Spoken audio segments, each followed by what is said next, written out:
Okay, so we're now going to give you a little taster of using our art tools and showing you how fun and simple it is to use some of our dream toys, if you like. So the first thing I'm going to show you is like how simple it is to load up my palette. I just open my palette, I pick some brushes and I start placing them in the world. The nice thing here is that I place my shapes in the world in a motion tracked way, because it's using the Move controller, and in the DS we use the gyros to do the same thing. So I'm just going to make a little garden in 5 minutes. That's the challenge, just to show you how fun it is and simple to make tools. I'll pick a color. Let's pick some nice sort of brown color, and then I'll just start placing it in my world. And as you can see, the act of placing in the world is very intuitive. I just tap my controllers together to change the shape of my object, and off I go and scribble away. I can make my shape a bit more fuzzy, and fuzzy shapes are even more forgiving in creation, so you don't even have to get really that exact. Another exciting tool here is how I can blend my shapes. So I'm going to blend it with a twist of my hand. If I switch that off, I just place a rounded cube like that. But if I switch it on, I get all these nice intersections between the cubes. This is the philosophy of our tools, succeeding in giving you very, very interesting results like that by just placing a shape into the world.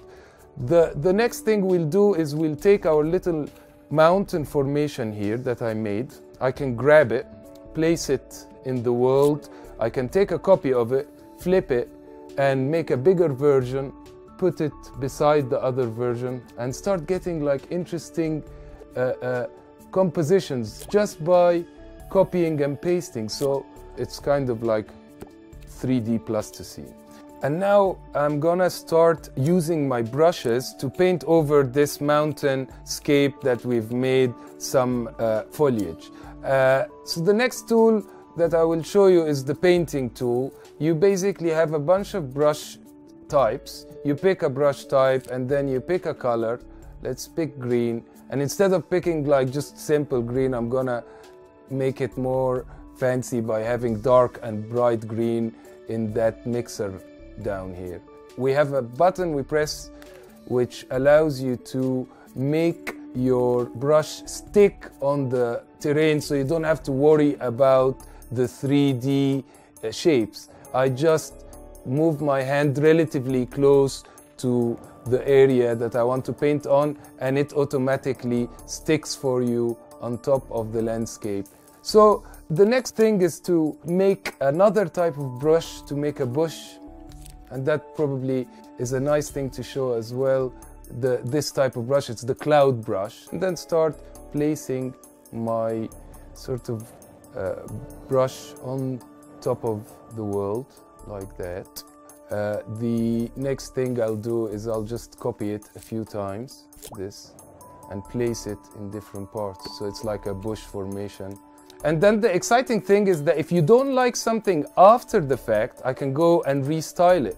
So I go, what about seeing this whole thing in scribbly style? So I go and pick this scribbly style and I just paint over my world and it will change it into the scribbly style. There we go. Here is our little garden that we made using our sculpture tools, our brushes. So this is a small insight into Dream and how you can dream in it in a very playful way. And it's a ready-made prop for people to use in their levels in different ways. They can copy it as well and repeat it and make a much bigger garden. They can make a whole forest formation out of this one piece that I have created in front of you guys in a few minutes. The copying and pasting is like the most fun thing to do in Dream. You can turn this one little garden into a full jungle. PS4, for the players.